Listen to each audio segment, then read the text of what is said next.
Tugasku menemanimu.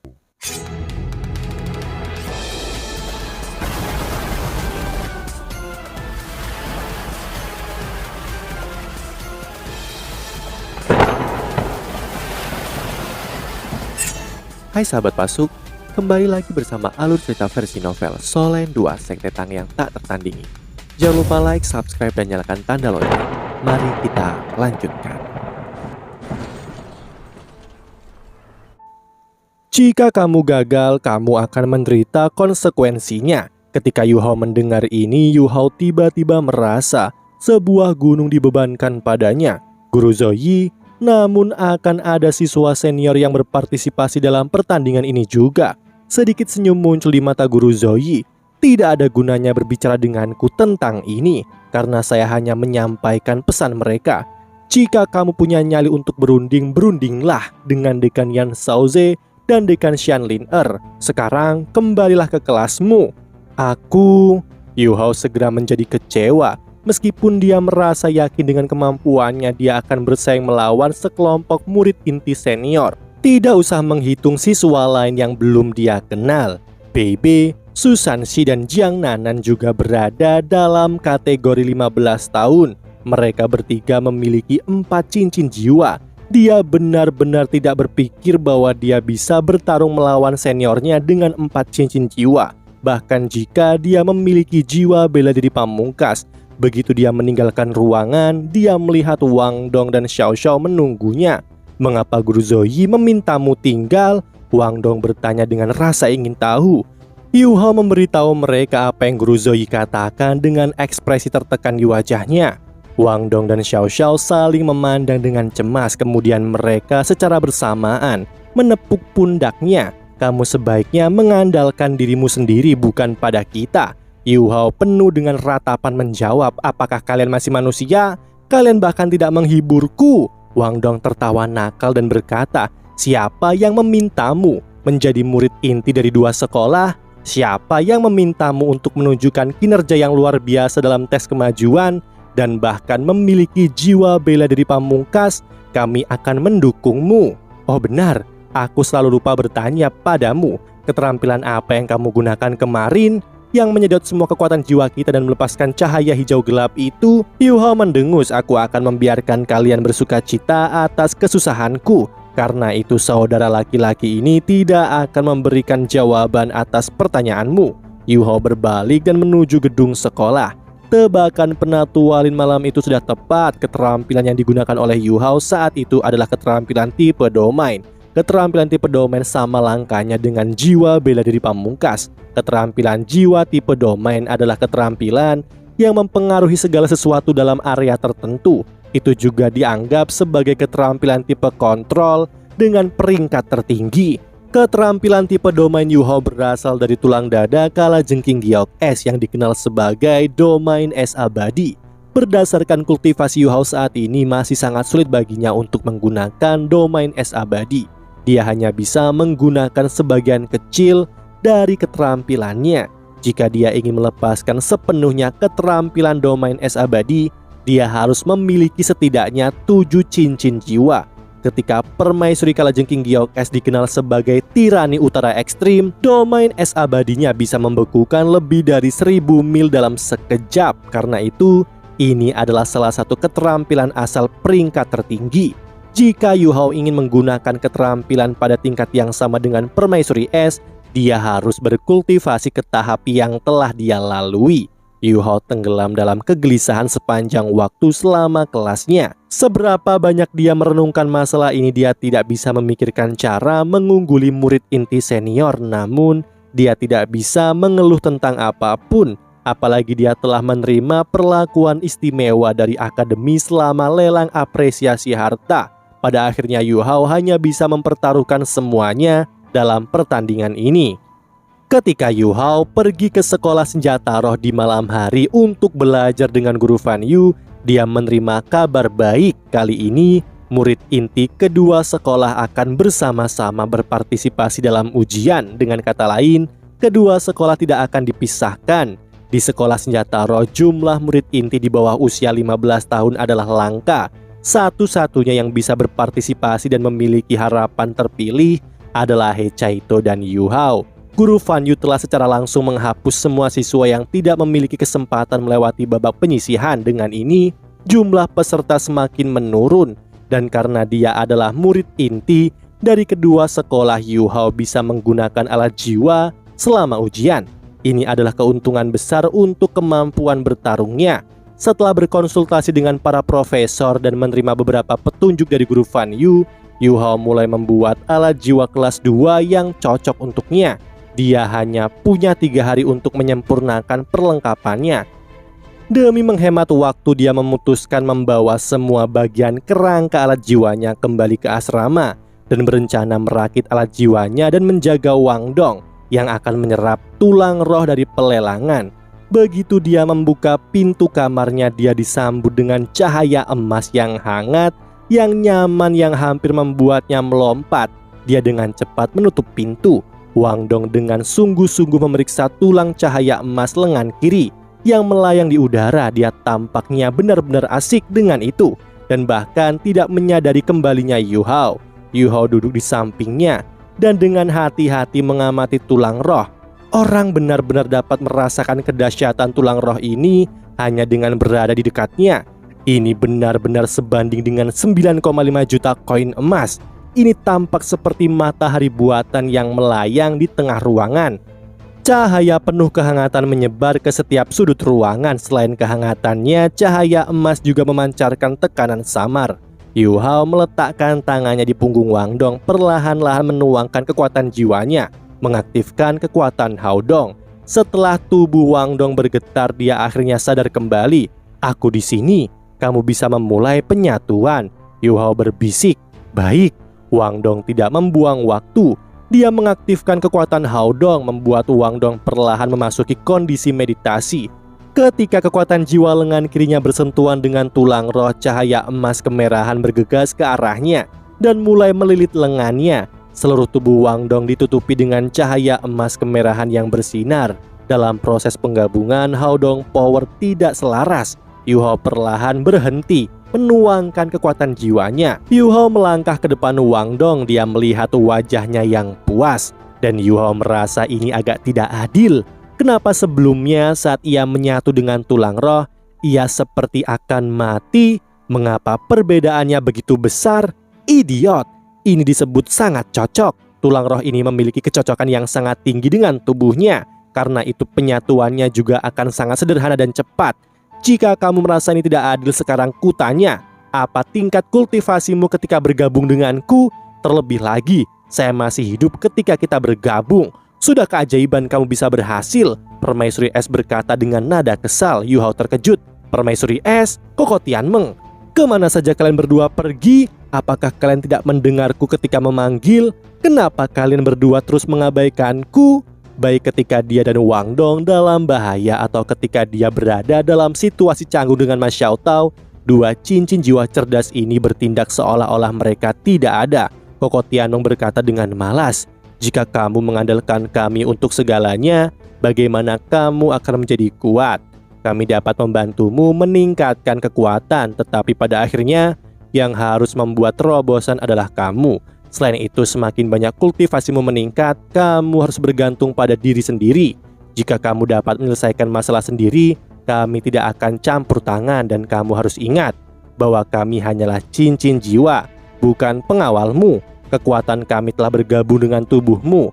Jika kamu menghadapi situasi berbahaya, kami sama tidak berdayanya denganmu dalam menghadapinya. Dalam kasus terburuk, kami akan mati bersamamu. Itu sebabnya kamu harus mengandalkan kekuatanmu sendiri dan bukan bergantung pada kami." Yu Hao tidak menyalahkan mereka. Dia segera berkata dengan agak malu, "Maaf, saya tidak berpikir bahwa seseorang akan menyergap kami. Saya akan lebih berhati-hati mulai sekarang." Koko Tianmeng berkata, "Kami punya kabar baik untukmu. Kamu tidak menderita dengan sia-sia kemarin. Meskipun api Phoenix gadis itu tidak terlalu murni, suhunya masih cukup bagus. Selain itu, manfaat yang diterima tubuhmu dari karet paus 10.000 tahun lebih besar dari yang kami bayangkan. Karena itu, kami membuka segel lagi dari kekuatan kami. dan menggabungkannya dengan cincin dan tulang rohmu. Kekuatan jiwamu juga meningkat sedikit karena permaisuri es memberimu bagian dari kekuatannya. Menurut perhitungan kami, semua cincin jiwamu sekarang sekitar 4200 tahun. Kekuatan keterampilanmu juga sedikit meningkat, namun kamu harus berlatih lebih banyak sekarang. Semakin kuat keterampilan jiwa, semakin besar konsumsi kekuatan jiwa. Jika kamu tidak memiliki kekuatan jiwa yang cukup, semuanya akan sia-sia. Yu Hao sangat senang, mungkin jika dia terus berkultivasi seperti ini suatu hari, dia tidak perlu menggunakan keterampilan tiruannya untuk memiliki cincin jiwa merah. Tidak ada orang lain di benua Dolo yang bisa meningkatkan kekuatan cincin mereka, tetapi dia bisa. Luar biasa, terima kasih banyak. Saya tidak akan malas, namun saya tidak bisa berkultivasi malam ini karena saya harus menjaga Wang Dong. Penyatuan Wang Dong dan tulang lengan kiri cahaya emas berjalan lebih lancar dari yang dia bayangkan. Seluruh proses dari awal hingga selesai hanya dalam waktu kurang dari 6 jam. Proses ini berakhir ketika benang terakhir dari cahaya emas kemerahan bergabung ke lengan kiri Wang Dong. Yu Hao tidak tidur sepanjang malam. Selain menjaga Wang Dong, dia juga telah merakit alat jiwa kelas 2-nya. Dia tidak mengukir susunan formasi karena potensi mengganggu, namun ia membuat beberapa aksesoris alat jiwanya. Setelah menghembuskan nafas panjang, Wang Dong perlahan membuka matanya. Yu Hao merasa Wang Dong tampak agak agresif. Itu agak mirip dengan perasaan yang diberikan oleh Ma Xiaotao. Bagaimana? Yu Hao bertanya dengan cepat. Wang Dong mengangguk. Saya sudah berhasil. Kenapa kamu tidak mencoba keterampilan tulang rohmu? Yu Hao bertanya dengan rasa ingin tahu. Wang Dong berkata, pertama, ceritakan tentang keterampilan tulang rohmu. Setelah itu aku akan mencobanya. Kamu masih ingat yang kukatakan sebelumnya kan? Yu Hao berkata sambil tersenyum. Baiklah, aku akan memberitahumu. Nama keterampilan itu adalah domain es abadi. Itu dapat mengurangi suhu dalam kisaran tertentu. Orang-orang itu membeku dan jatuh dari langit akibat dari keterampilan ini. Bagaimana dengan keterampilanmu? Wang Dong memelototinya. Lebih baik jika kamu melihatnya. Dia dengan penuh semangat mengangkat lengan kirinya. Sayap Dewi kupu-kupu cahaya terbentang. Kemudian lengan kirinya tertutup oleh sinar emas kemerahan. Cahaya emas kemerahan disertai dengan raungan naga. Sayap Wang Dong dilapisi cahaya emas kemerahan. Ini disebut cahaya emas, dan ini tipe keterampilan tambahan. Ini dapat digunakan dengan keterampilan jiwaku. Saya juga belum mengetahui kemampuan aslinya. Saya perlu mengujinya. Tapi seharusnya memiliki kemampuan untuk meningkatkan kekuatan penghancur elemen cahayaku. Mata Yu Hao berbinar. Keterampilan tulang roh ini dapat memberimu kekuatan secara menyeluruh. Saya pikir saya pernah mendengar Guru Wang Yan mengatakan bahwa kemampuan seperti ini sangat langka. Wang Dong yang melepaskan cahaya keemasan memiliki ekspresi terkejut. Tingkat pemulihan kekuatan jiwaku tampaknya telah meningkat juga. Aku bisa merasakan kekuatan jiwaku perlahan-lahan meningkat. Meskipun tidak terlalu jelas, saya masih bisa merasakannya. Yu Hao meraih tangan Wang Dong. Kekuatan jiwa mereka bercampur berubah menjadi Hao Dong Power. Segera Yu Hao juga merasakan aura cahaya lebat memasuki tubuh Wang Dong, perlahan membantunya memulihkan kekuatan jiwanya. Pada saat ini kekuatan jiwanya berlimpah. Karena itu sulit untuk merasakan seberapa banyak kekuatan jiwa yang pulih dengan jelas. Yu Hao memanipulasi kekuatan jiwanya melepaskan beberapa keterampilan seperti deteksi spiritual, berbagi spiritual, spirit shock, dan gangguan spiritual untuk mengkonsumsi Hao Dong Power mereka. Perasaan itu menjadi lebih jelas. Aura cahaya yang lebat mulai mengalir dengan cepat ke tubuh Wang Dong. Apa yang membuat mereka semakin terkejut adalah setelah energi cahaya ini telah mengalir ke tubuhnya, tidak peduli keterampilan apapun itu, mereka semua memiliki peningkatan kekuatan secara keseluruhan. Kekuatan jiwa teknik surga misterius Yu Hao cukup tenang dan tidak menimbulkan masalah. Selain itu, setelah mencampurkan kekuatannya dengan Wang Dong dan mengaktifkan Hao Dong Power, Wang Dong juga dapat secara langsung memanfaatkan kekuatan ini. Dan sekarang di bawah pengaruh cahaya emas, mereka bahkan bisa memulihkan kekuatan Hao Dong mereka. Ini bagus, Yu Hao bersorak lalu segera memberi pelukan besar pada Wang Dong. Wang Dong tercengang ketika Yu Hao memeluknya. Wajahnya memerah tetapi dia tidak melawan. Dia juga tidak membalas pelukan Yu Hao. Yu Hao tersenyum nakal. Cepat, mari kita berkultivasi bersama untuk melihat apakah cahaya emas ini memiliki efek pada kultivasi kita. Namun mereka tidak selalu diberkati oleh dewa keberuntungan. Cahaya emas hanya mampu membantu mereka memulihkan kekuatan jiwa mereka. Itu tidak menguntungkan kultivasi mereka sama sekali. Meskipun demikian, kegembiraan mereka tidak berkurang sedikit pun. Pertandingan kualifikasi murid inti akan dimulai dalam 2 hari. Sehingga setiap peningkatan kekuatan Wang Dong akan sangat membantu. 2 hari berikutnya tidak diragukan lagi adalah hari yang tegang dan sibuk untuk Yu Hao. Selain kultivasi dan studinya, ia juga harus mendedikasikan seluruh energinya untuk penciptaan alat jiwa. Demi membantunya berkembang lebih cepat, Guru Fan Yu secara pribadi membantunya menciptakan beberapa komponen sederhana, namun masih memakan waktu untuk beberapa alat jiwanya. Susunan formasi alat jiwa masih harus dilakukan secara pribadi oleh Yu Hao. Guru Fan Yu sangat teliti dalam hal ini. Meskipun dia menyukai Yu Hao, dia masih seorang guru yang ketat. Tidak ada yang tahu bagaimana pertandingan kualifikasi murid inti akan dilakukan, tapi ini tidak bisa dihindari untuk semua murid inti. Untungnya, mereka tidak akan menerima hukuman jika kalah dalam pertandingan ini. Bel kelas berbunyi, menandakan kelas berakhir. Di Akademi Shrek, naik ke tahun kedua dari siswa baru sama dengan melewati penyaringan ketat. Setiap siswa yang tersisa memiliki kekuatan yang cukup. Selain itu, setelah menyelesaikan studi sebagai siswa tahun pertama, mereka benar-benar mengerti betapa sulitnya dan harus bekerja keras untuk tetap menjadi siswa Akademi Shrek. Karena itu, setiap siswa serius dengan pelajaran mereka. Jika mereka tidak bekerja keras, itu hanya mempercepat pengusiran mereka. Lulusan dari Akademi Shrek akan sangat populer di benua ini. Namun lulus dari Akademi Shrek sangatlah susah, dan ini di halaman luar. Jika lulus dari halaman dalam itu berkali lipat sangat sulit.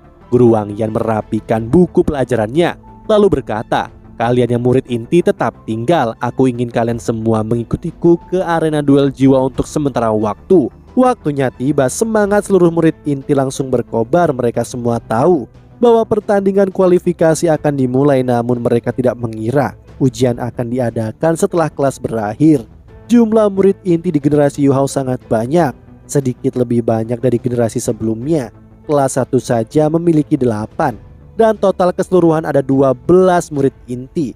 Ini sesuatu yang sangat langka di halaman luar Akademi Shrek. Sedangkan total keseluruhan murid inti tahun ketiga dan keempat ada sekitar jumlah ini juga.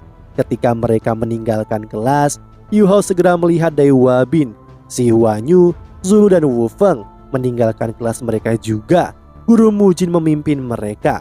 Dai Wabin secara alami melihat Yu Hao juga, dan cahaya dingin melintas di matanya. Dia menyembunyikan emosinya dengan sangat baik. Meskipun status sebagai murid intinya tidak dicabut, dia menerima peringatan ketat dari akademi. Dia juga baru tahu bahwa mayat ke-6 ahli yang meninggal dalam pertempuran telah dikirim kembali ke Istana Adipati Harimau Putih. Ini semua telah dilakukan 2 hari terakhir. Untungnya ayahnya belum kembali, sehingga ibunya bisa mengendalikan semuanya. Jika tidak, dia harus menderita karena kemarahan ayahnya. Karena itu, meskipun dendam dalam hatinya semakin dalam, satu-satunya pilihan adalah menyembunyikan dan tidak mengungkapkannya. Akademi Shrek telah memberi Istana Harimau Putih sedikit wajah.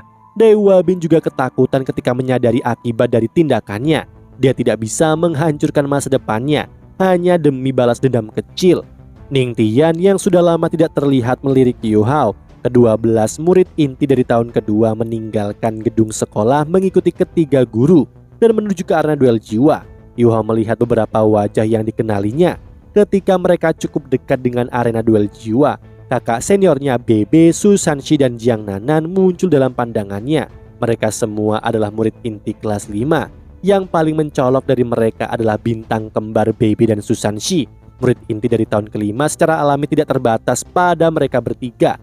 Tetapi mereka adalah satu-satunya yang belum berusia 15 tahun.